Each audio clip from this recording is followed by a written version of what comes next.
I just want to thank everyone in case anyone doesn't know, my name is Jared Reed. I'm a programs manager at Media Arts Council, and we're really excited and lucky today to have the Friends of Glen Providence Park and their 10th anniversary exhibition and celebration. And they're here and they're going to have a little talk for us, and then we can have a question and answer afterwards. And I think it's just really a fantastic opportunity to see what other people how other people are inspired by the park and what it does for all of us, and how lucky we are to have such a thing here in media. Certainly for us at MAC, being right next door, it's a fantastic thing, and we're just really grateful. So I think it's a wonderful thing. Friends, do you want to take over now? Yes, we do. Awesome. I will shut myself. Thank you very much to Jared for the introduction and for all of his work on this monthly exhibit and all of the monthly exhibits, and to Stephanie Scher and Liz McLaren with Media Arts Council for this opportunity.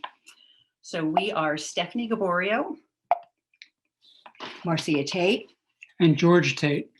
And we're with Friends of Glen Providence Park. We are an all-volunteer nonprofit with a mission to preserve and enhance the natural and historic resource of Delaware County's oldest park.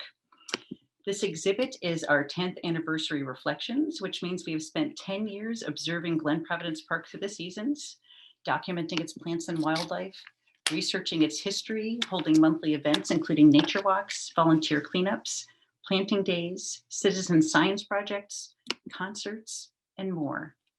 We see Glen Providence as providing the art, we just tried to capture it. When we walk through the park, we see it not just as it looks today, but also as it looked long ago, with its rustic WPA footbridges and charming carved letter entrance signs, and yet longer ago, the sylvan home of the First Nations Okahawking, the local band of the Lenni Lenape. And when we look at the native saplings and shrubs we have planted, we envision the mature grove we hope they will be in 100 years. Today, we will share the park through our eyes, hoping to start or deepen your attachment to it. The next 20 minutes will be a hybrid exhibition and presentation of the park's prehistory, early years, flora and fauna, its revitalization, and its value to the community. And instead of each of us having separate sections, we will alternate speaking throughout. We'll share some historical photographs, and the majority of modern photos are by the three of us, with a few by Shannon Robards and Amy Johnson. So what and where is Glen Providence Park? It's a 33-acre park within feet of Media Arts Council's gallery. It's in a steep valley, also known as a glen. It's about 1/3 in Media Borough and 2/3 in Upper Providence. It is owned by Delaware County and maintained by Delaware County Parks and Recreation. It has 2 miles of trails that wind along wetlands, woods, Broomall's Run, steep hillsides, and of course the pond at the center. Its different trails have a surprisingly diverse plant life and personalities. And for a 33-acre park, it has played an outsized role in the community and in so many people's lives. The dedication at the park's main entrance states, "A gift of land is a gift eternal." And we would like to demonstrate what an incredible gift that truly is.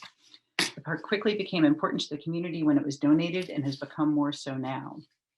And we should note that there is much more about Glen Providence than we can cover in 20 minutes. You can find more detailed information on its history, flora, and fauna on our website or in our Facebook albums. And there are many more people and organizations than we have time to thank. But if nothing else, we hope we will inspire you at your next visit to the park to gaze up, peer down, take a step back, or focus in close, to appreciate the sights and topography of the Glen, and perhaps to think about the park's history now and then.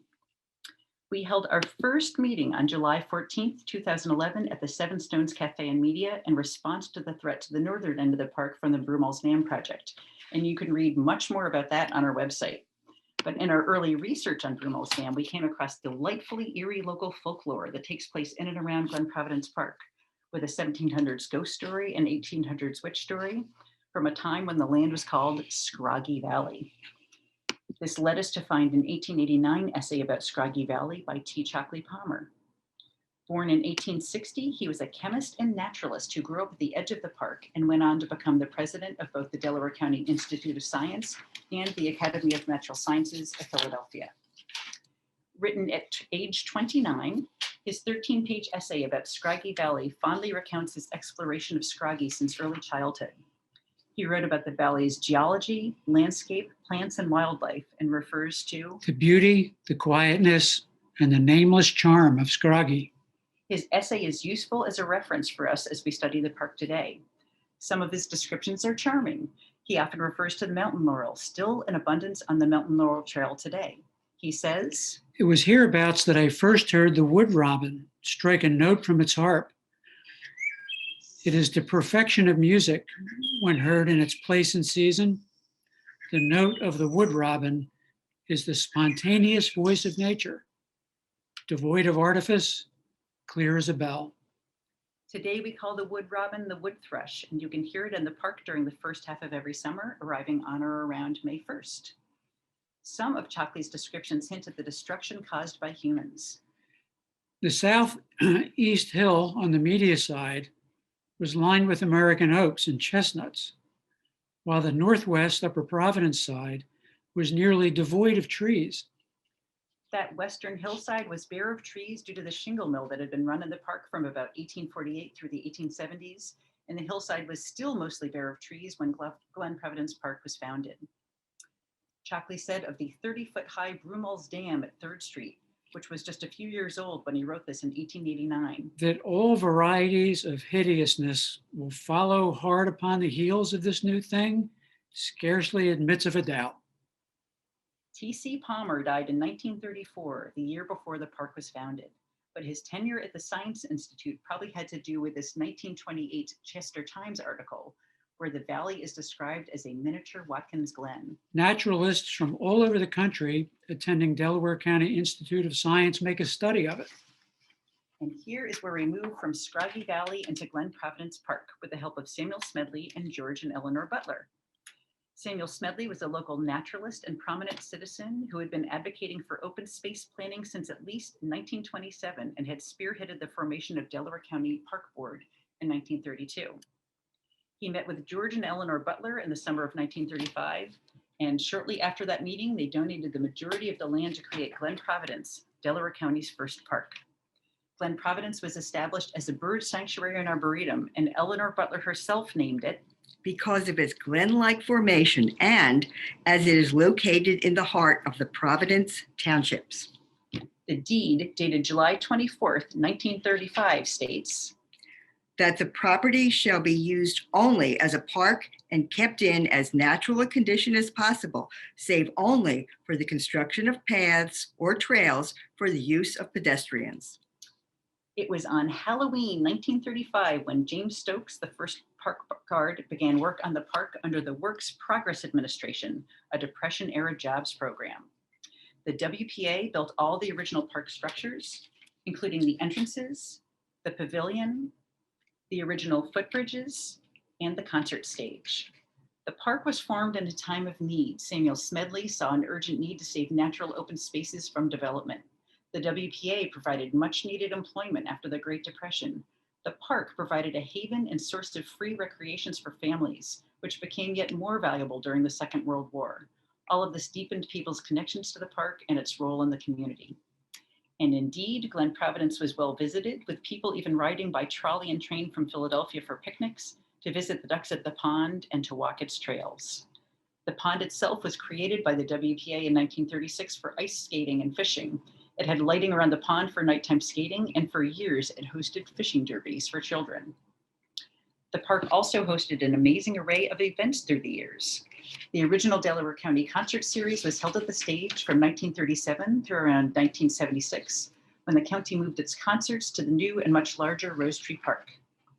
There were also Easter sunrise services, Revolutionary War reenactments, haunted woods, fireworks, and the longest running event, the Great Media Easter Egg Hunt. Due to the elegance of Glen Providence Park's design and the WPA-built structures and the strong history of community events, in 2002, it was determined eligible for the National Register of Historic Places. The effusive early articles about the park covered more than just events. They also discussed the plants and wildlife of the Glen. When Glen Providence opened as a bird sanctuary and arboretum on October 31st, 1935, the next day, the Chester Times invited the reader to Come with your bird glasses, your flower guides, your tree books. Bring the school children and the scout groups and let nature teach them her ancient lessons. We have worked to study all that lives in the park, both sharing insights on Facebook for others to see and contributing to citizen science databases that are used by researchers and conservation biologists to study the long-term health and status of plant and animal populations. And as Glen is a bird sanctuary and arboretum, the first citizen science project we undertook was eBird, starting in 2011. So after entering hundreds of checklists and also entering historical data we found dating back to 1905, we have documented 129 species so far. We continue to be enchanted and think of T. Chalke Palmer every time we hear the wood thrush, but generally whatever bird we are watching is our favorite bird. Perhaps our most amazing encounter and most perfectly timed was with the great horned owls in their nest. It is remarkable that they chose the spring of 2020 to nest in the park in clear view along the Switchback Trail, which literally kept so many of us going when the world was rapidly closing down around us. We observed them for 4 months and watched their one owlet successfully fledge. It is just incredible that that occurred during the pandemic. Again, as the park is a bird sanctuary and arboretum, our second citizen science project was tree mapping. Also started in 2011. We entered over 100 trees on the Open Tree Map database and have documented 58 tree species so far. The woods are the heart and soul of the park, and recent research has emphasized and crystallized their benefits to humans. A February 14th article in the Wall Street Journal states the physical and mental damage inflicted by COVID has doctors, researchers, and others racing to tap into nature's therapeutic effects.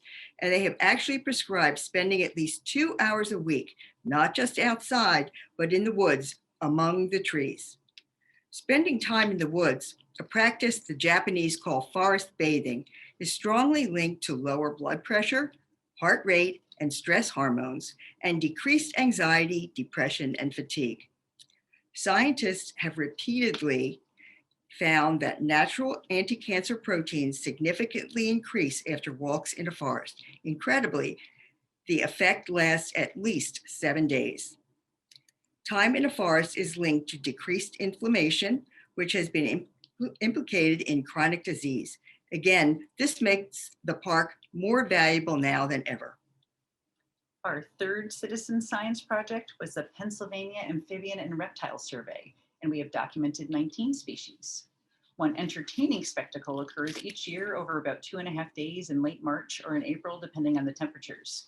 Hundreds of American toads arrive at the pond to mate, and the trilling of the males sounds like a car alarm, even at a distance. A spring ephemeral refers to perennial plants that emerge quickly in the spring and die back to their underground parts, a short growth and reproductive phase. And as understory forest dwellers, they only have a short window of suitable conditions for above ground growth between the frozen ground in winter and full shade of the summer canopy. Next spring, look for bloodroot, trout lily, mayapple, and if you're lucky, ghost pipes flowering. Mammals in the park require a little introduction, but can still offer surprising encounters. A muskrat lived at the pond for a few summers. We've seen both albino and melanistic squirrels, and a days-old fawn resting where its mother left it to hide as she watched from 100 feet away. There are so many species we would like to learn more about, including insects, fungi, and moss. Each December, we invite our volunteers to a holiday party. In 2020, it was on Zoom due to COVID. We did a word cloud poll asking, in 3 words, what is important to you about Glen Providence Park? And this is the result. It shows an appreciation of the Glen the way Eleanor Butler intended, in as natural a condition as possible. And in fact, many have shared their fond memories with us of childhoods spent in the park. Noted local naturalist Tom Reeves, who for decades led bird and nature walks at Tinicum and at Tyler Arboretum, told us about his 4th grade field trip to Glen Providence. They took the Red Arrow trolley from Lansdowne to the park, where he saw a bird in flight. He said at that instant, he became a lifelong birder and naturalist. Many of people's memories involve the Sledding Hills grand white oak, which stood majestically for an estimated 200 plus years. It was beloved by children, shaded many picnics and concerts, and witnessed first kisses and marriage proposals. When this beloved tree fell in a nor'easter in 2018, the community profoundly felt its loss. While the grand white oak continues as an important figure in the park, providing an irresistible space for children, this shows how all of this is fragile and requires care and tending. These majestic trees will not live forever, and perhaps the most important thing that we do for this park is our annual native tree plantings. What is a native plant? All plants are native somewhere. We use this definition to include plants that were growing naturally in the United States mid-Atlantic region before humans introduced plants from distant places. Native plants are adapted to the local climate and soil conditions where they naturally occur and typically grow in communities with species adapted to similar soil, moisture, and weather conditions. These important plant species provide nectar, pollen, and seeds that serve as food for the native butterflies, insects, birds, and other animals. Another important part of caretaking for the land is removing invasive plants to protect native plant species, which we work on with our Friday morning conservation crew. These photos are a few of the native plant species we are trying to protect from being outcompeted by invasives. An invasive species is a non-native or alien species to the ecosystem under consideration, and whose introduction causes or is likely to cause economic or environmental harm, in addition to harm to humans' possibility. At first glance, invasive or alien flora or fauna may appear pretty, like the Japanese honeysuckle or the spotted lanternfly, but they can pose serious environmental and economic threats. Some of our other stewardship projects are stream and trail cleanups, pond projects, and working with a remarkable volunteer to install trail posts. There are many more community collaborations than we could mention, but 2 especially are notable. The 3 entrance kiosks installed by the volunteers with Media Presbyterian Church senior craftsmen.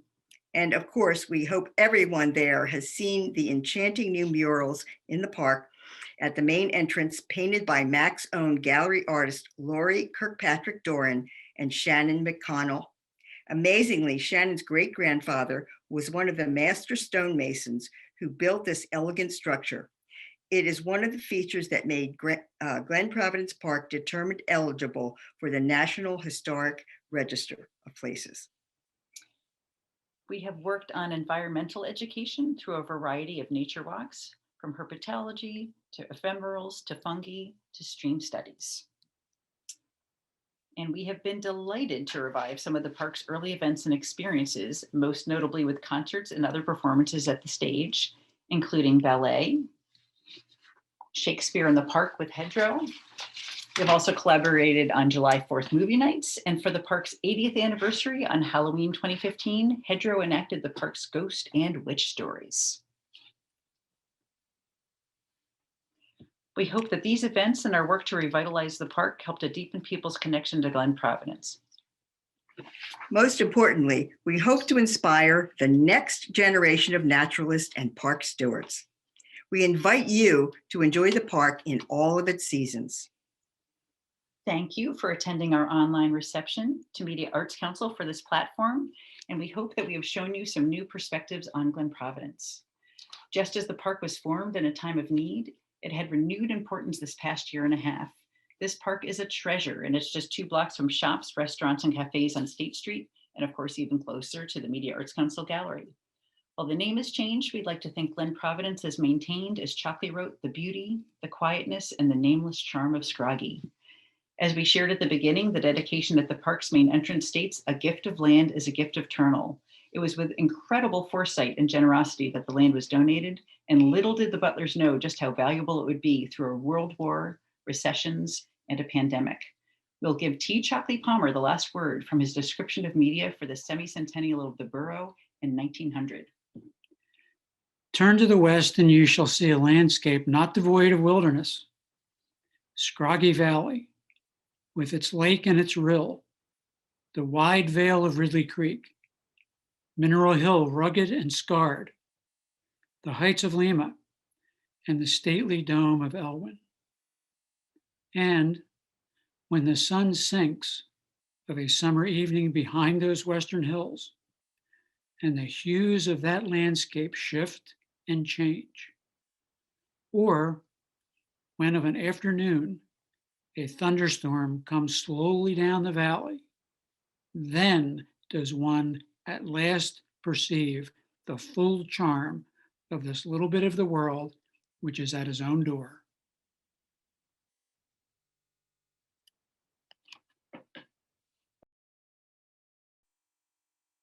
That was wonderful. Thank you very much. Thank you. Yeah. Is there, I guess as soon as we get back here, we all are, if people want to turn on their screens, they can, or as we just have a chat, I could share the slideshow just to look at things as we go through. Does anyone have a preference on that or anything like that? I'll turn on my screen. Whatever people prefer. Does anyone have a preference? Hello. It I have a preference, but I have to say that was amazing. was great. Aww. Yeah, It yeah, was yeah. amazing. Such beauty. I had no idea. And I should have an idea, but thank you for sharing it. I just, I know what it's, you didn't talk about is the friends. You didn't talk Yeah, about the talk about friends. you guys more. Oh, you want to hear Just- more about us? Yeah. Well, I just wondered when Friends started and how what was the impetus? So the impetus was the Third Street Dam. So we saw Oh. that there was a threat to the first, it's to the 1.1 acre that surrounds the dam was in danger of being destroyed. It was going to become a construction area and they were going to fill a lot of it in with earth fill.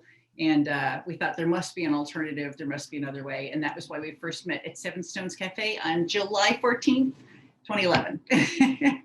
And you've really broadened what your mission is, or you've taken a broad view of your mission. Yeah, it's what happened. Like suddenly we started going down these different paths where, as soon as I was researching the history of the dam, trying to see if there was anything about it that would, give some advice, some way to find a better solution for the dam being repaired or replaced. And that literally led me to finding the ghost story and the witch story. And that literally led me to finding T. Chalkley Palmer. Like it was this weird, rabbit hole of historical research. And then likewise, when we started walking through the park together and we realized we could lead nature walks, and we suddenly started, combining our information that we were learning and pulling in other naturalists to lead walks and started leading walks. One of the first projects that we did was we unearthed the stage. It was completely covered in mud, Oh, really? debris. You couldn't see the stage. And we sort of wondered what it was. And Stephanie said, well, that's a stage. I see pictures of it, historic pictures. So our very first cleanup project was shoveling mud and cleaning up. Well, it shows the value. That was really, you had a lot of foresight there to make that happen. And that has seen some wonderful use since then. So that's exciting. Just yesterday, Hedgerow did a performance of Peter Pan, which actually was through Delaware County Parks and Recreation. I think it was the first event that they've hosted there. And certainly since we've been volunteering, I think it's been the first event that they hosted there in a long time. And it was very sweet. I stopped by. Mhm. And they did do 2 wonderful programs with us. We sort of glossed over that, but they did one of the most spectacular things we did was was the 80th anniversary of the park. And just so happened that the park opened on Halloween. And it just so happened that year on the 80th anniversary, Halloween was on a Saturday. So we programmed with Hedgerow, and we did that event, and it was wonderful. And we were working on that for months, as we always do, in advance, getting it together, organizing things. And we're there, and it's about supposed to start, and we're thinking, well, where is everybody? And we were just getting a little anxious about it, you know. Then all of a sudden, up from deep in the Glen and down from State Street, all of these people dressed in Halloween costumes started appearing. It was spectacular. We had a great time. And then, of course, they did Midsummer Night's Dream, which was really fun. Can you tell me if the ghost story and the witch story are on your website? Yes, they sure are. If we currently, our website, it's a little bit harder to find things because we have, we're on an old version of WordPress, so we've lost our drop-down menus. But if you click on the history section on our website, towards the bottom of the description, it'll mention that there's a history timeline. And actually, they're like, basically, if you click on the history link at the top, there are a couple different ways that'll guide you to finding the ghost story. And Oh, that's great. Stephanie and I have done a number of, led a number of walks, and we've done once or twice, we've done one that we call the, in October, we'll do this. We do the Wicked Plants and Wicked Stories walk. And I'll talk about poisonous plants, and Stephanie will talk about all of these great witch stories and ghost stories. And it's always fun. That's Yes. fantastic. So what's for the friends, like, do you have any large projects coming up? What's next? What are you? Well, we're going to take a break after the 10th anniversary. We've done something for the 10th anniversary every single month. We have a couple more things coming, and I guess we still have another concert event.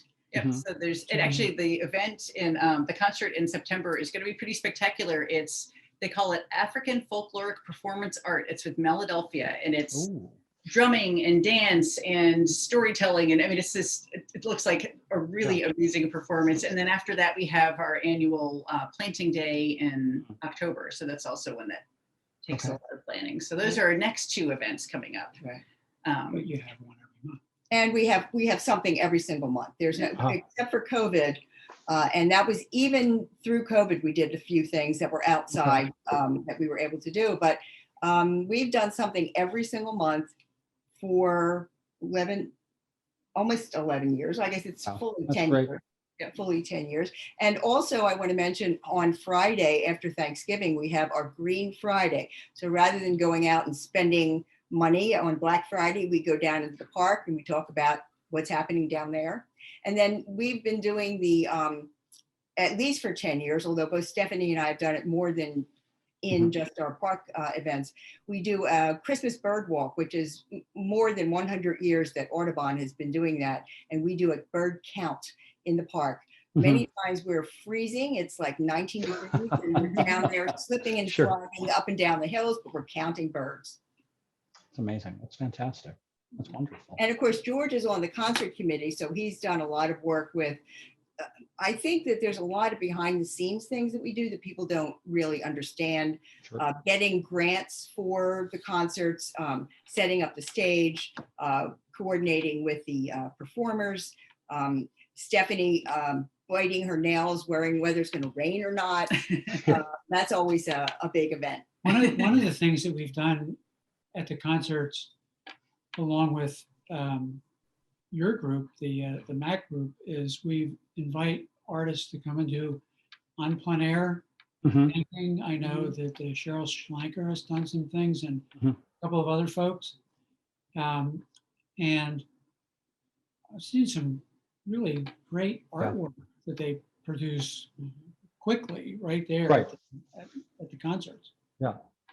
It's an inspiration. So it's It is, fantastic. yeah. And I think that's, the overarching goal here. And I will just say for myself, I'm a horticulturist, a garden designer. I teach about this, but my goal in life is to share the beauty of nature, to heal, inspire, and cultivate a better world. That's my personal mission statement. So everything that I do in the park is, looking to that next generation. We do a lot of work with kids. We do a lot of outreach, really. We've worked with Media Providence Friends School, with a lot of scout groups, with, Keep Media Green, which is kind of a spin-off sister organization. We've done work with them. And we work very closely with, God bless him, Mark Manfrey at the Delaware County Parks and Rec.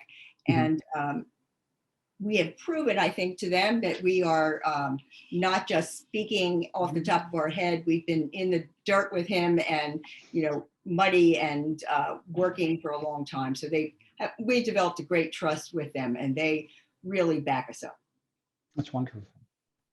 That's wonderful. Well, it's so much of what goes into what you're doing is just creating a future for for everyone who's coming, because so much of, you're making a planting now of a tree, that you're not going to see what comes of that for 30 years, for 40 years. So I think it's such a wonderful thing.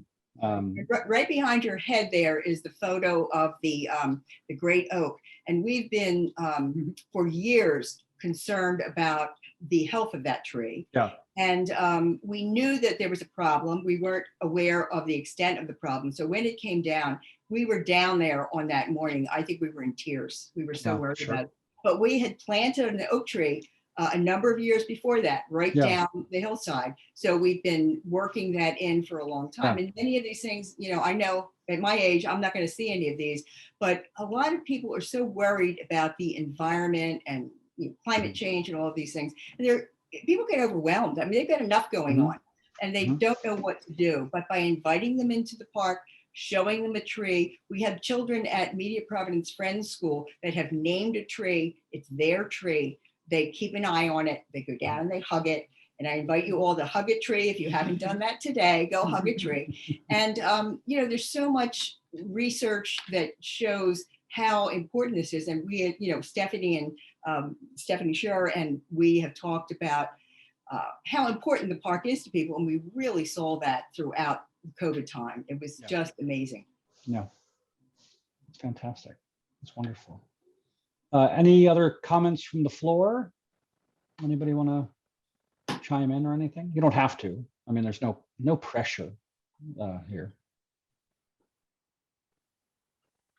I heard people as we were as you were showing the slideshow before we did our presentation, I heard people were talking about, the fireworks and other events that used to be in the park. And they're always, and so, the question, is there a picture of the fireworks? Again, there's just one grainy one from a newspaper, but there must be more photographs out there that families have that, somebody might have inherited that lives in California that doesn't even know what that picture is of, but there have to be more photographs out there in people's, attics and basements. So if somebody comes across photographs of some of the old events in the park, and we can type it in if you'd like, but we would love it if people would share those with us either by, through Facebook, or they can email us. Okay. And the other thing is we invite you to share your stories. We heard people, I remember when I was a kid, we used to go down and we fished down there. We did that. We'd love to hear those stories. You can contact us through email or, if you'd like to speak with us. Stephanie mentioned Tom Reeves, who, took a Red Arrow trolley from Lansdowne out here as a kid. We had him down there leading a walk one time. He is just one of the many people who have been influenced by the park. And that's why we do what we do for the young children, because he was a young child and he went on to become a naturalist. And we're looking to that next and the generation after that, who is going to carry on what T. Chalkley Palmer talked about all those years ago. That's wonderful. We have a hand up.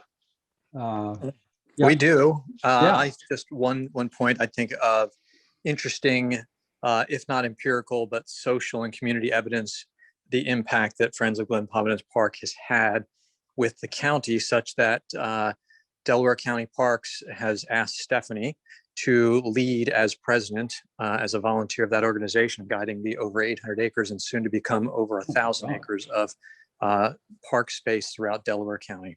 Wow. Good Lord. So it's true. I'm on the Delaware County Parks Board. As president, reminder, as a volunteer president. That's true too. And one thing that people don't think about, and I, as a horticulturist, I write articles. I'm researching this sort of thing all the time, but I've interviewed a number of scientists who have written peer-reviewed journal information about the value of a park and how much not only is it improving the air quality, but improving the value of homes around the park. There is documented information on this. And I have, in fact, I will speak to the wall. I talk to everybody. So when I'm down in the park, I ask people, where do you live? What brought you here? How did you find out about this? How did you find out about our event? And so many people have moved in around this area because of the park. Sure. So that's an important thing to consider.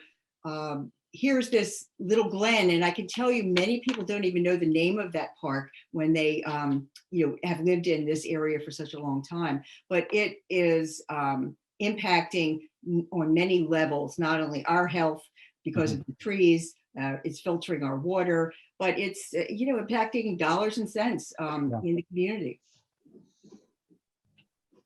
That's wonderful. I'm up on my soapbox, but I can't help it. That's what this is for. Well, this has been wonderful. Thank you so much. We're really excited. We're recording this conversation, so everybody knows. It'll be up on the MAC website. It'll end up being available on the Glen Providence website and probably Facebooks and all of that kind of stuff. We'll have that up soon. So please share it with people who weren't able to come today, just so they can know what they missed. I think that's all I have to say. Anything else you guys want to say before we? Well, we want to thank you, Jared, for all of your support throughout this. Stephanie and everybody at MAC, you've really helped us to crystallize our thoughts. This really was a process. It's been months in the works for us, and actually years in the works, but thank you so much for guiding us along with this. And Stephanie, many of the conversations we had with you and how to communicate this information have been extremely helpful. So thank you. And we look forward to other collaborations in the future. Yeah. Wonderful. Thank you. Thank All you. right. Thank Well, you for bringing all this beauty. Yes, absolutely. Thank you. All right. Well, thank you all very much. Have a wonderful day. Go visit the park. Make it your goal in the next week. Everyone should go do that. And don't forget, volunteer. And you can volunteer. Volunteer opportunities. And then you can pop over to the gallery and see the gallery show that we have going on now, which is represented by all of our gallery artists, as well as Maggie DeBecky's Masks and Mirrors through the end of August. And then next month we have, starting the 9th, whatever the Friday is, we'll have Amelia Kane, Diane Mont, and Shannon McConnell, I believe, are the artists there for that. And then we have a party ourselves in Glen Providence, October 9th, for our 15th anniversary. So that's going to be fantastic. So lots coming up. So yes, there is. Fantastic. All right. Well, thank you again so much. Enjoy thank you. the rest of your weekend. Okay. We'll see you. Bye all. Bye. Or at MAC. Or at MAC. Bye.